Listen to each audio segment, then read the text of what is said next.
Sebelum kita mengetahui cara pembuatan RPP yang baik dan benar, alangkah lebih baiknya kita mengetahui apa itu RPP. RPP merupakan rencana kegiatan pembelajaran tatap muka untuk satu atau beberapa kali tatap muka. RPP dikembangkan dari silabus dengan tujuan untuk mengarahkan kegiatan belajar mengajar dalam upaya mencapai kompetensi dasar atau KD. Seorang guru berkewajiban menyusun RPP secara lengkap dan sistematis. Cara membuat RPP ini sendiri diatur dalam Permendikbud nomor 22 tahun 2016 tentang standar proses pendidikan dasar dan menengah. Adapun beberapa manfaat dari RPP ini yaitu seperti sebagai petunjuk arah kegiatan dalam mencapai tujuan, sebagai pola dasar dalam mengatur tugas dan wewenang bagi setiap unsur yang terlibat, sebagai pedoman kerja bagi setiap unsur, baik unsur guru maupun siswanya, sebagai alat ukur efektif atau tidaknya suatu pekerjaan, sehingga setiap saat dapat diketahui ketepatan dan keterlambatan kerjanya sebagai bahan penyusunan data agar terjadi keseimbangan kerja, dan perencanaan pembelajaran dibuat untuk menghemat waktu, tenaga, dan biaya. Baik, itu tadi dia pengertian dan manfaat dari pembuatan RPP. Selanjutnya yaitu menurut Nanang Hanafiah dan Cucu Suhana atau dalam tahun 2012 halaman 122 terdapat prinsip-prinsip cara untuk membuat RPP. Adapun prinsip-prinsip cara membuat RPP yaitu yang pertama, memperhatikan perbedaan individu peserta didik. RPP disusun dengan memperhatikan perbedaan jenis kelamin, kemampuan awal, tingkat intelektual, minat, motivasi belajar, bakat, potensi, kemampuan sosial, emosi, gaya belajar, latar belakang budaya, norma, nilai, dan atau lingkungan peserta didik. Jadi, kita sebagai guru, kita harus bisa memperhatikan perbedaan antar individu peserta didik. Selanjutnya yang kedua yaitu mendorong partisipasi aktif peserta didik. Nah, dalam proses pembelajaran dirancang dengan berpusat pada peserta didik untuk mendorong motivasi, minat, aktivitas, inisiatif, inspiratif, kemandirian, dan semangat belajar siswa. Jadi, kita sebagai seorang guru, kita harus bisa mendorong partisipasi aktif peserta didik.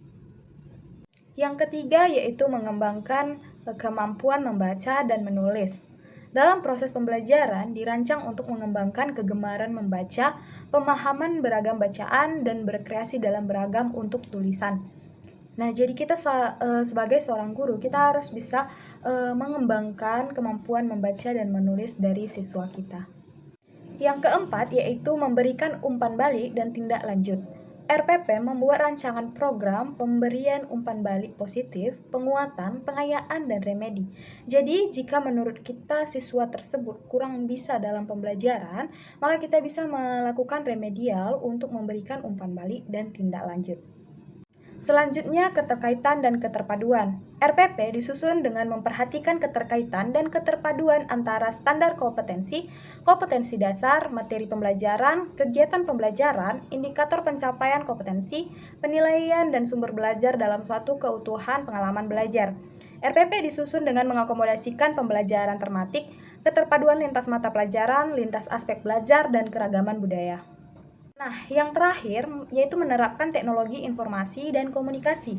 RPP disusun dengan mempertimbangkan penerapan teknologi, informasi, dan komunikasi secara terintegrasi, sistematis, dan efektif sesuai dengan situasi dan kondisi. Jadi, zaman sekarang guru tidak boleh gaptek dan tidak menerapkan teknologi informasi dan komunikasi saat pembelajaran. Selanjutnya ada komponen rencana pelaksanaan pembelajaran. Sebelum kita membuat RPP, kita harus mengetahui apa saja komponen RPP itu sendiri. Di sini saya akan menjelaskan apa itu komponen RPP itu. Yang pertama ada identitas nama pelajaran, yaitu nama satuan pendidikan. Yang kedua ada standar kompetensi, yaitu deskripsi tentang pengetahuan, keterampilan, sikap dari setiap mata pelajaran yang akan dicapai. Yang ketiga ada kompetensi dasar, yaitu pengetahuan, pengalaman, keterampilan dari setiap materi yang telah dicapai dari standar kompetensi itu sendiri. Keempat ada indikator, yaitu penanda pencapaian kompetensi dasar. Yang kelima ada tujuan pembelajaran, di mana tujuan ini berfungsi untuk menentukan apa saja yang akan dipelajari selama pertemuan itu. Ini ada materi ajar, yaitu mata pelajaran yang harus diajarkan pada saat pertemuan itu.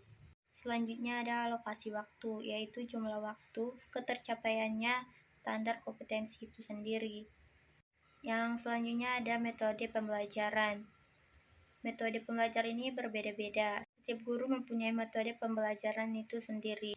Selanjutnya ada kegiatan pembelajaran. Kegiatan pembelajaran ini terdiri dari 3 unsur. Yang pertama itu ada kegiatan pembuka, yang terdiri dari salam pembuka, absensi, kata motivasi, dan sebagainya. Yang kedua ada kegiatan inti. Kegiatan ini terdiri atas materi yang diajarkan harus tercapai pada saat kegiatan inti. Yang ketiga ada kegiatan penutup, di mana guru dapat menyimpulkan materi yang telah diajarkan selama pertemuan itu dan membuat tugas serta memberikan pembahasan untuk materi selanjutnya. Selanjutnya ada penilaian hasil belajar, yaitu guru mengambil keputusan hasil belajar siswa atau peserta didik selama proses pembelajaran tercapai. Dan yang terakhir itu ada sumber belajar. Cara membuat RPP. Pertama, mula-mula dilakukan dengan menyusun setiap kompetensi dasar yang dilaksanakan dalam satu kali pertemuan.